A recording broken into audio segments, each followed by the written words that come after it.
Ecosystem is a mutual relationship between living things and their environment. Ecosystem is classified into two types.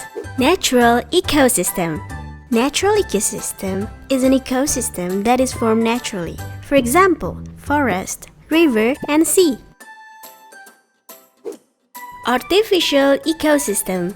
Artificial ecosystem is manufactured by human. For example, paddy field, plantation, and pond.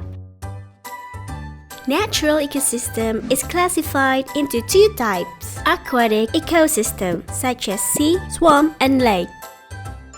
Terrestrial ecosystem, such as forest, meadow, and peatlands. What is peatland? Peatland had been formed from 10 to 40,000 years ago.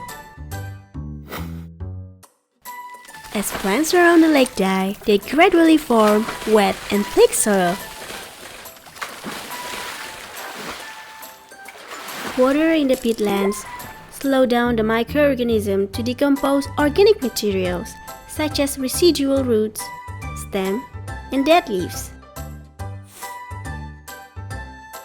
As a result, the organic piles decompose faster, so the peatland contains massive organic substances.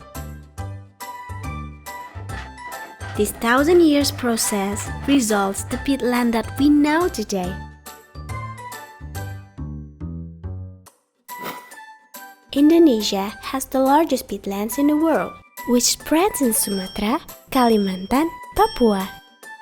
Normally, peatlands are found in lowlands around the coast, with total area of 20 million hectares or 10.8% of total Indonesia land area.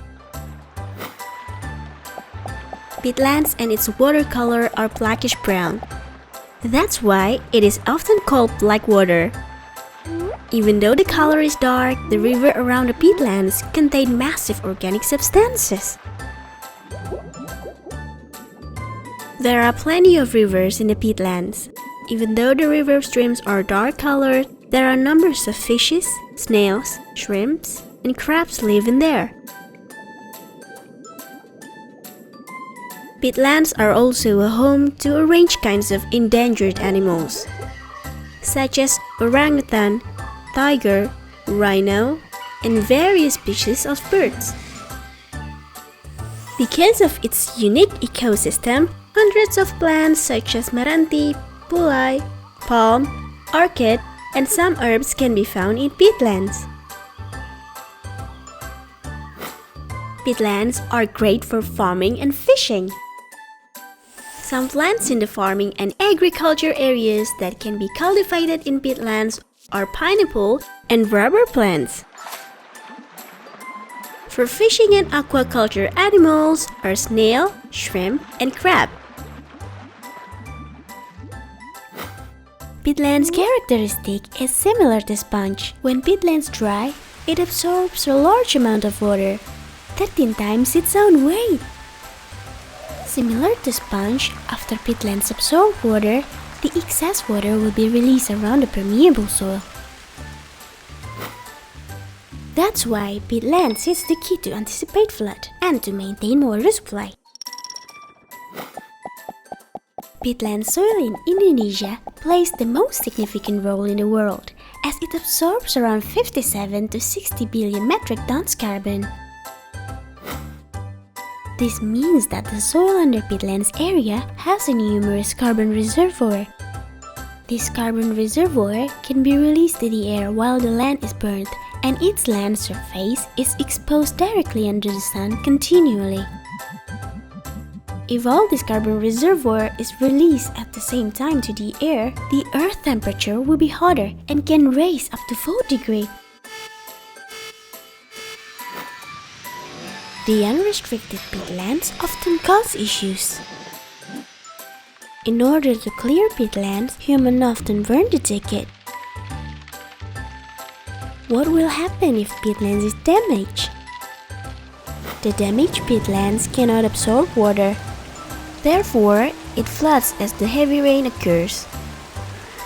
When flood occurs, The acidic water extracted from peatlands will be sponged up to freshwater rivers around peatlands. The fishes that live in those rivers can hardly survive, so they migrate to fresher water rivers. As the fishes are fewer, the fishermen are difficult to fish.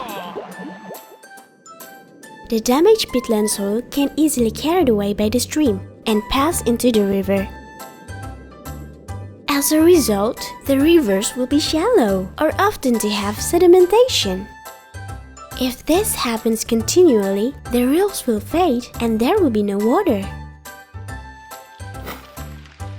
During dry season, the dry land will easily get burnt due to lack of water reservoir. Peatland fires are difficult to be extinguished as the land is acidic, and the fire burns the plants quickly as it passes underneath the peatland soil as well.